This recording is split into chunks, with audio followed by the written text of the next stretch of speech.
بسم الله الرحمن الرحيم. الحمد لله رب العالمين، والصلاة والسلام على أشرف الأنبياء والمرسلين. أما بعد، فأعوذ بالله من الشيطان الرجيم. بسم الله الرحمن الرحيم. يا أيها الذين آمنوا اتقوا الله وكونوا مع الصادقين. آمنت بالله صدق الله مولانا العظيم. اللهم صل على سيدنا ونبينا مولانا محمد وعلى آل سيدنا ونبينا مولانا محمد وبارك وسلم.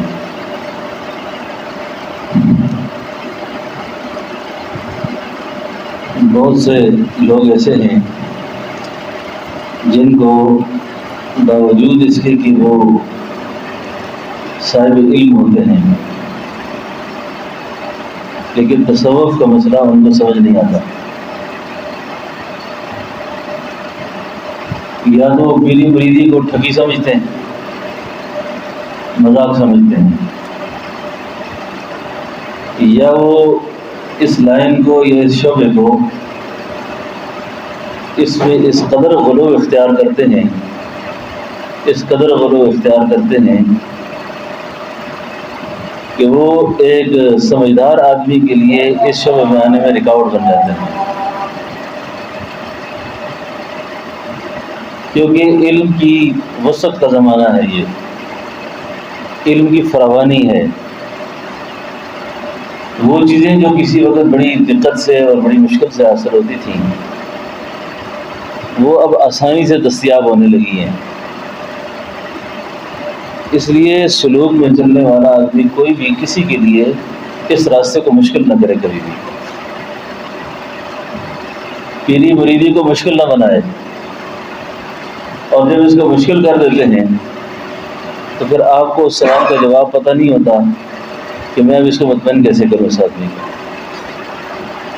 تو مزید مغالطے اور رکاوٹیں پیدا شروع ہو جاتی ہیں. ایک آدمی لیس کا کاروبار کرتا ہے. اس نے مجھ سے پوچھا کہ یہ طریقت کیا ہے. میں نے کہا یہ لیس ہے.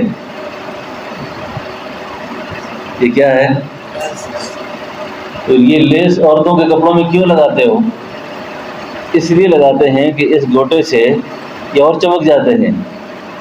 میں نے کہا ہم جو بات کر رہے ہیں، کپڑا تو اپنی جگہ پھر بھی ٹھیک ہے، ممانعت نہیں ہے اس کی.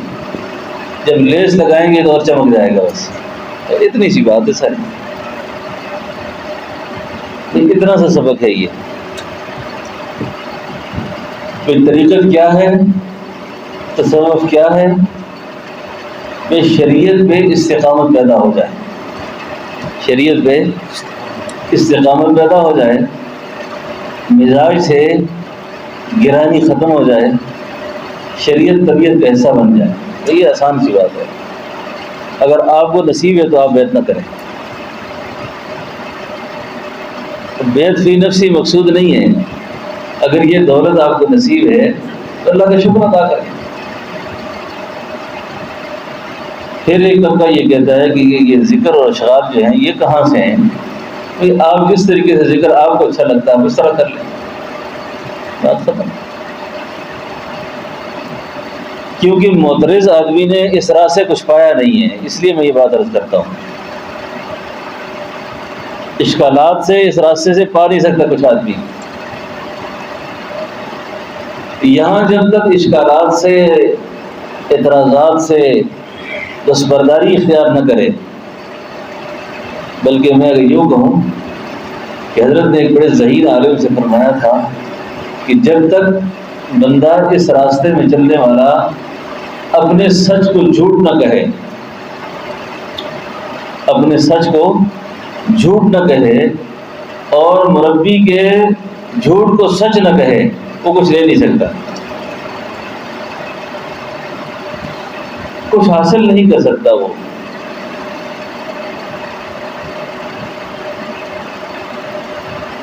بات سمجھ آ رہی ہے آپ کو؟ تو کئی دفعہ خام خواہ کے اشکالات اور اعتراضات ذہن میں ہی شیطان ڈال دیتا ہے. تو آدمی حضرت جنید بغدادی فرمایا کرتے تھے زیادہ مستقیم سے پھر جاتا ہے، صحیح راستے سے پھر جاتا ہے، اس کو راہ نہیں ملتی۔ اب ہم کیا چاہتے ہیں یہاں جمع ہو کر؟ ہم یہ چاہتے ہیں کہ اللہ کرے کہ ہمیں شریعت پر استقامت نصیب ہو جائے۔ قریب زمانے کے دو بڑے ذہین ترین علماء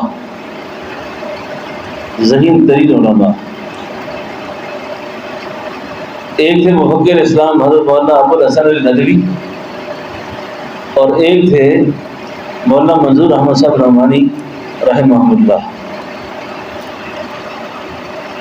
یہ دونوں بڑی جلیل القدر شخصیات تھیں اور بڑے ذہین قسم کے لوگ تھے۔ ایک بات کا اہتمام ہمیشہ رکھا کریں، رواداری کا تعلق ہر مسلمان سے رکھیں، رواداری کا تعلق، میری بات غور سے سنیں سمجھیں۔ قلب کا جو تعلق ہے وہ ہر ایک سے نہ رکھیں۔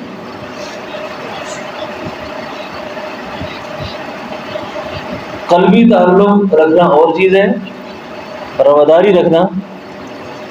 اب ہم چھوٹے چھوٹے ٹکڑوں میں کیوں بٹے ہیں؟ چھوٹی چھوٹی باتوں کو لے کر ہم الجھ جاتے ہیں۔ اس کی بنیادی وجہ یہ ہے کہ ہمارا نصب العین بلند نہیں ہوتا، ہمارے مقاصد عالی نہیں ہوتے۔ جب مقصد عالی نہ ہو تو ان ایسی باتوں پہ بندہ الجھ جاتا ہے کہ اونچی آمین کہنی چاہیے کہ آہستہ کہنی چاہیے، دعات پڑھنا چاہیے کہ زوات پڑھنا چاہیے۔ یہ اتنے مارگ اگر آرام مسئلہ بن جاتا ہے کہ بندہ کفر اسلام بنا لیتے ہیں ان کو۔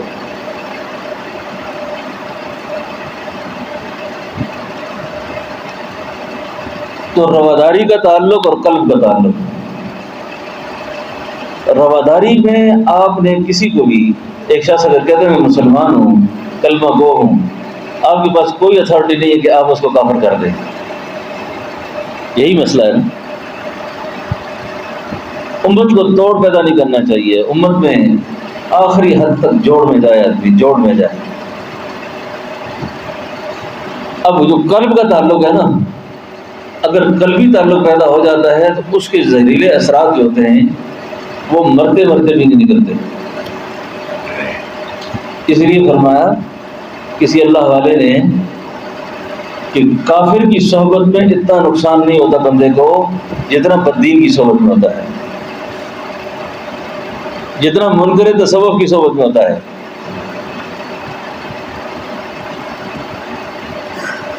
اتنا نقصان ہو جاتا ہے آدمی کو، کافر سیدھا کافر ہے، مانتا ہی نہیں ہے۔ اب جس کی مجلس میں بیٹھ کے شک پیدا ہو جائے، یہ تو ایسی بیماری ہے کہ ساری زندگی پیچھے نہیں چھوڑتی ہے۔ ہر روز نئے نئے خیالات جنم لیتے ہیں، نئے نئی چیزیں پیدا ہوتی ہیں۔ تو قلبی تعلق ہمیشہ ان لوگوں سے رکھا جائے جن کو اکابر کی عینت نے پاس کیا ہو، اللہ والوں نے پاس کیا ہو۔ اگر وہ اللہ والوں کی نگاہوں سے نہیں گزرا اور اس نے صحبت نہیں پائی، جتنا اچھا آدمی بھی ہے اسے رواداری رکھیں، لین دین رکھیں، معاملات رکھیں، اچھی بات ہے، اس کو امت سے جدا نہ کریں۔ اب یہ دو شخصیات جو تھی نا، مولانا منظور نعمانی اور علی میاں، اب ان کو ابتدا میں کسی ایسی شخصیت سے تعلق پیدا ہو گیا، ایسی شخصیت سے تعلق پیدا ہو گیا کہ کہنے لگے میں تو کمبل چھوڑتا ہوں لیکن اب کمبل مجھے نہیں چھوڑتا۔ کچھ تعلقات ایسے ہو جاتے ہیں نا، میں تو بہت کوشش کرتا ہوں کہ اس کمبل سے نکل جاؤں لیکن اب یہ کمبل میرا پیچھا نہیں چھوڑ رہا، اب میں کیا کروں اس کا؟ پھر اللہ نے رہنمائی فرمائی، مولانا الیاس صاحب رحمۃ اللہ علیہ کا ہاتھ پکڑ لیا، مولانا زکریا رحمۃ اللہ علیہ جیسے لوگ، مولانا انعام الحسن جیسے لوگ، یعنی اس طرح کے جو متفقن علیہ بزرگ تھے جن کی عظمت کو ساری دنیا مانتی تھی، ان کی صحبت کے نتیجے میں اللہ نے ان کو حضرت رائے پوری تک پہنچایا۔ جب حضرت شاہ عبد القادر رائے پوری تک پہنچے نا بعد میں یہ عرض کر رہا تھا کہ اتنے بڑے عالم، جبکہ حضرت رائے پوری رحمۃ اللہ علیہ ضابطے کی اتنی بڑی شخصیت نہیں تھی کہ انہوں نے درسیات پڑھائی ہوں یا درسیات سے ان کا کوئی اتنا واسطہ ہو. جب ان کی خدمت میں پہنچے نا یکے بعد دیگرے دونوں لوگ نے کہا حضرت یہ مسئلہ، انہوں نے کہا بھائی نہ تو مجھے مسئلہ کو پتہ ہے، نہ میں تمہارے کے سوال کا جواب دے سکتا ہوں، تم تو بڑے ذہین لوگ ہو، البتہ میں عصر کے بعد تھوڑا سا گھومتا ہوں باہر، تو میرے ساتھ باہر چلا کرو تھوڑا سا، اور جتنے دن میرے ساتھ رہنا ہے مجھ سے بحث نہیں کرنی، کوئی بھی سوال جواب نہیں کرنا کوئی بھی، بس. کسی کو اقبال نے کہا تھا خدایا کیا چھپا ہوتا ہے اہل دل کے سینوں میں، ایک نظر سے کر دیتے ہیں جوانوں کو یہ رام. بس اتنی سی بات ہے. علی میں فرماتے ہیں کہ مجھے حضرت مولا الیاس صاحب رحمۃ اللہ علیہ نے بوقت وصال آخری وقت میرے کان میں ایک بات کہی تھی، اس بات کا اثر مجھ پر اس قدر ہوا تھا کہ میں نے کہا حضرت نے جاتے جاتے ایک بات کی ہے، فرمایا کہ شاہ عبد القادر رائے پوری کا احترام کرو، اس کا ادب کرو، یہ اس زمانے کا فضیل ابن عیاض ہے، اور اس کے پاس حضرت فضیل ابن عیاض کی نسبت ہے، تو ان سے تعلق پیدا کرو اپنا. تو اللہ نے پھر کیسے رنگ لگائے ان کو، کیسے رنگ لگائے، کیسے رنگ لگائے. جس وقت علی میاں کو بیت اللہ کی چابی ملی نا، بیت اللہ کے کلید بردار ہوئے، یہ دنیا میں اتنا بڑا اعزاز تھا کسی ہندی عالم کا کہ شاید یہ اعزاز کسی کو ملا ہو، اور شاید یہ اعزاز بھی کسی کو ملا ہو کہ ہندی عالم اور اس کی غائبانہ نماز جنازہ اللہ کے حرم میں ادا ہوئی، دونوں حرمین میں باقاعدہ ممبر سے اعلان ہوا اسٹیج سے کہ دنیا اسلام کے بڑے عالم ابو النظیر فوت ہو گئے ہیں، تو ان کی غائبانہ جنازہ ہو گئی ابھی. علی میاں سے کسی نے پوچھا تھا کہ حضرت یہ کیا معاملات ہیں سارے، فرمایا یہ وہ معاملات ہیں جو حضرت رائے پوری سے اثر کے بعد ان کے ساتھ چلتے پھرتے تھے بس، اور جاتے جاتے پتہ نہیں خدا جانے وہ کیا دے کر گئے. تو بات یہ ہے کہ اس راستے میں آنے والا آدمی پہلے بہت سوچ سمجھ کر آئے. اشکال کو اعتراض کو یہاں گنجائش نہیں ہے، دخل نہیں ہے یہاں پر. اب مریض کو تو نہیں پتا کہ میرا کیا علاج ہونا ہے، ٹیکہ لگائیں تو مریض کہنے جی مجھے گولی دے دیں. حضرت پوری رحمۃ اللہ علیہ بیان میں اکثر ایک بات کیا کرتے تھے، جب پھوڑا بڑھ جائے نا تو اس کو نشتر لگا کے کاٹتے ہیں. تو وہ نشتر لے کے بندہ کھڑا ہو، اب کہ یہ تو بڑا دشمن نظر آ رہا ہے مجھے، ہاتھ میں چھری لی ہوئی ہے اس نے. تو ڈاکو کی چھری اور ڈاکٹر کی چھری میں فرق ہے، چھریاں دونوں کے پاس ہوتی ہیں لیکن الگ الگ کام کرتی ہیں. یہ ڈاکٹر کی چھری کو بحرحم نہیں کہتا آدمی، لیکن ڈاکٹر ڈاکو کی چھری کو کتنا محسوس کرتے ہیں. تو بات یہ ہے کہ جب آپ تعین کر لیں گے، اس راستے کا انتخاب کر لیں گے، پھر استقامت سے لگے رہیں. میں اکثر آپ سے ایک بات عرض کرتا رہتا ہوں، خود ہی اپنے آپ کو کہتا رہتا ہوں کہ یہ جتنا مجمع ہمارے سامنے آ کر بیٹھتا ہے، جتنے مولوی آزاد بیٹھے ہیں، یہ سن لیں اس بات کو علماء، یہ عوام اپنے لیے آزمائش نہیں ہے، ہمارے لیے آزمائش ہے. یہ آزمائش آپ لوگوں کی نہیں ہے، ہماری ہے. بلکہ حضرت مجدد نے فرمایا مسند مشیحت پر، سجادگی پر جس کو کہتے ہیں، بیٹھنے والا آنے والے مرید کی گویا وہ شیر کی مونچھوں سے کھیلتا ہے. شیر کی مونچھ کے ساتھ کھیلنے والی باتیں یہ ساری، آسان بات نہیں ہے یہ ساری کہ کوئی آدمی اس کو بہت آسان لفظوں میں لے لے کہ بس یہ پیری مریدی کرنی ہے ہم نے. بات سمجھ آ گئی؟ تو شریعت نام ہے، پھر استقامت پیدا ہو جائے. بس یہ آسان معنوں میں بتا رہا ہوں آپ کو. کہ کوئی پوچھے کیوں بیعت ہوئے، کیا ذکر کرنا سیکھا، کوئی کچھ بھی نہیں سیکھا، اللہ کرے کہ مجھے شریعت پر استقامت نصیب ہو، اس کی محنت کر رہا ہوں بس۔ ایک ہے بد نظری، ساری زندگی مجاہدے میں گزارنا، روز لڑائی ہے نفس کے ساتھ، حرام خوری کے ساتھ روز لڑائی ہے، بے نمازی کے ساتھ روز لڑائی ہے۔ اب جس دن آپ کی نماز رہ گئی ہے اور آپ مر گئے ہیں، جس دن آپ نے بدنگاہی کی ہے اور آپ مر گئے ہیں، تو ہے شریعت آپ کو ذوق نہیں بنا تھا، طبیعت نہیں بنی تھی نا۔ اب اسی کی تو محنت کر رہے ہیں کہ یہ طبیعت بن جاتی، اور مجھ پر یہ امتحان ختم ہو جاتا کہ میرا حسن خاتمہ کے وقت میرے لیے کوئی مسئلہ نہ ہو،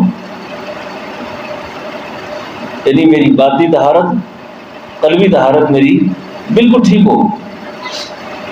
اب جیسے جدائی کا وقت کوئی پتہ نہیں کس وقت ہوگا، اب آپ جانتے ہیں اس بات کو کہ اللہ کے فرائض میں سے، اللہ کی حدود میں سے کسی شخص کے ذمہ کوئی چیز باقی اور مر جائے وہ، اور باقی بھی شعور سے ہو، ارادے سے ہو، آپ کیا سمجھیں گے کیا ہوگا پھر؟ آج کل ہمارے اکثر گناہوں میں ارادے شامل ہیں۔